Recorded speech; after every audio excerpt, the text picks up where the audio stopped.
Halo, selamat pagi. Salam jumpa lagi dalam pembelajaran kita pada hari ini. Ya, masih berjumpa dengan saya, dengan Pak Budi, pada memahami materi SMP. Semoga kalian semua dalam keadaan baik, sehat.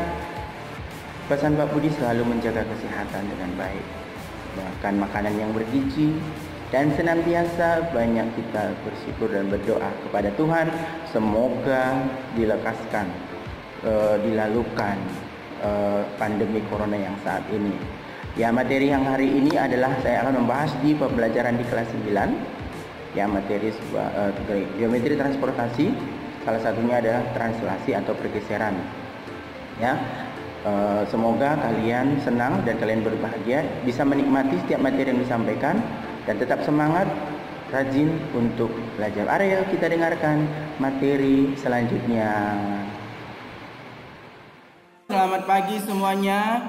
Selamat bertemu dalam pembelajaran matematika pada hari ini di pembelajaran di memahami matematika SMP kelas SMP. Materi kita adalah ada transformasi geometri, yang mana materinya adalah translasi ataupun pergeseran yang ada di pembelajaran kelas 9. Oke, kita akan memperhatikan dan mendengarkan setiap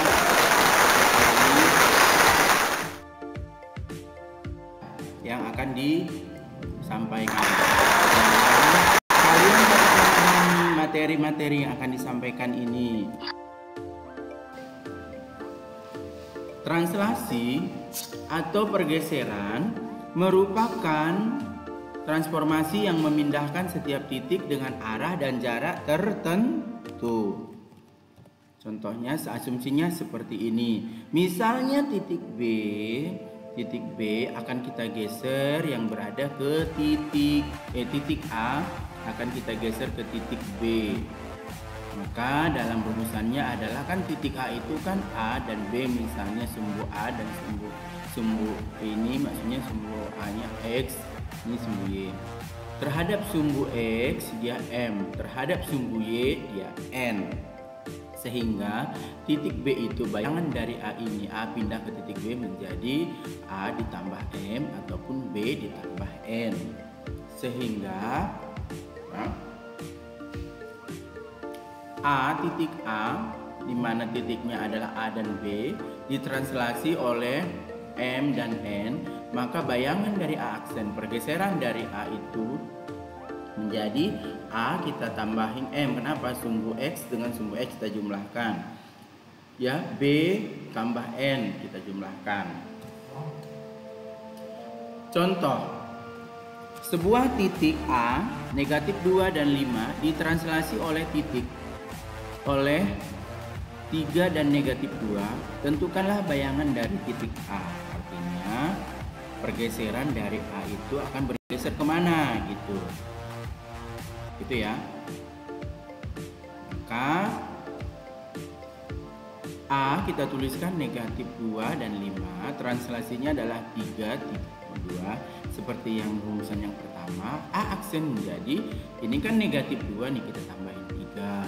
Kemudian 5 ini kita kurangin 2. Kenapa? Kalau ditambahkan tetap negatif. Artinya negatif 2 tambah 3, 1. 5 kita kurangin 2, 3. Maka bayangannya adalah 1 dan 3. Soal kedua. Masih mau mendengarkan? Baik, kita lanjutkan soal yang kedua. Jika ada sebuah segitiga ABC dengan titik A 1 negatif 2, titik B nya 4 dan 1, titik C nya 2 dan 3. Tentukan titik koordinat bayangannya jika translasinya sejauh 4 satuan ke kiri dan 2 satuan ke atas. Jadi dia sebutkannya satuan ke kiri, satuan ke ini kita berbicara yang namanya sistem koordinat ya. Di pelajaran kelas 8, translasinya tuliskan negatif 4,2. Kenapa negatif 4? Karena ke kiri.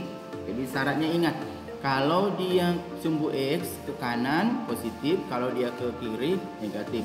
Kalau sumbu Y ke atas dari 0 itu positif, ke atas dari 0 ke bawahnya adalah negatif. A 1 negatif 2 menjadi titik A 1 negatif 2 kan 1 kita kurangin 4 negatif 3. Negatif 2 nya kita kurangi, kita tambahi 2, maka menghasilkan negatif 3 dan 0. Jadi titik A itu negatif 3 dan 0. Kemudian titik B, dia akan bergerak berapa? Ke titik mana? 4,1 menjadi 4 kita kurangin 4, satunya ini kita tambahin 2, maka hasilnya 0 negatif 3. Titik C itu 2 dan 3 menjadi C aksen atau bayangan C nya adalah 2 negatif 4 ya kan, 3 ditambahin 2 itu 2 dan 5. Ini asumsi gambarnya. Gambar A tadi lihat, perhatikan, ke kiri 4 satuan, ke atas 2 satuan, maka titik A pindah ke sini. Titik B 1 2 3 4 ya kan, ke atas 2, makanya titik B nya ada di sini. Titik C ke kiri 4 satuan, ke atas 2 satuan, maka gambarnya berubah berada di sini. Tadi antara kuadran 1 dan 4, sekarang sudah berada di kuadran 2. Oke, gitu ya. Ada pertanyaan? Jika ada pertanyaan ya, berikan di kolom komentar apa yang mau ditanyakan, atau misalnya ada yang ingin mau dijelaskan, silahkan buat di kolom komentar supaya nanti disampaikan, dijelaskan lagi. Baik. Soal yang ketiga. Jika titik A isinya A dan B yang ditranslasi oleh titik yang ditranslasi oleh negatif 4 dan 6 menghasilkan bayangan A aksen 0 dan negatif. Pertanyaannya, berapakah A ditambah B? Berarti titik koordinat A ini kan A dan B. Berapa nilai A dan berapa nilai B nya? Berapa X nya dan berapa Y nya? Jika translasinya negatif 4 dan 6, sedangkan hasil bayangannya adalah pergeserannya 0 negatif 9. Baik, kita bisa langsung dengarnya ya. Apakah negatif 19? Apakah negatif 15? Apakah negatif 11? Apakah negatif 4? Maka A kita tuliskan ya, titik A, B dan translasinya negatif 4, B. Berarti tadi kan kita jumlahkan A, kita jumlah negatif 4. Berarti A dikurangi 4. Sedangkan B kita tambahin 6, gitu ya. Oke, kemudian A dikurang 4 itu adalah 0. A dikurang 4 itu sama dengan 0. Maka nilai A sama dengan 4. Sedangkan B itu kita tambahin 6 sama dengan negatif 9. Maka nilai B-nya itu menjadi negatif 9, negatif 6.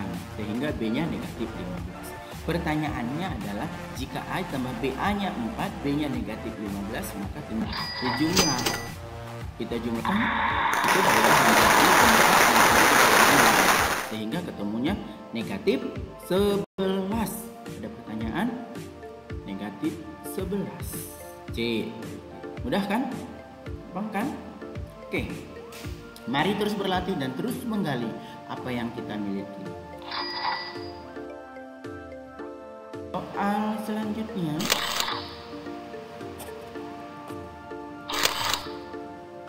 bayangan persamaan garis 2x tambah y tambah 3 sama dengan 0 yang ditranslasikan oleh titik 3 dan 4 adalah A, x kurang y tambah 7 sama dengan 0, B, 2x kurang y tambah 7 sama dengan 0, C, 2x tambah y tambah 7 sama dengan 0, D, 2x tambah y kurang 7 sama dengan 0.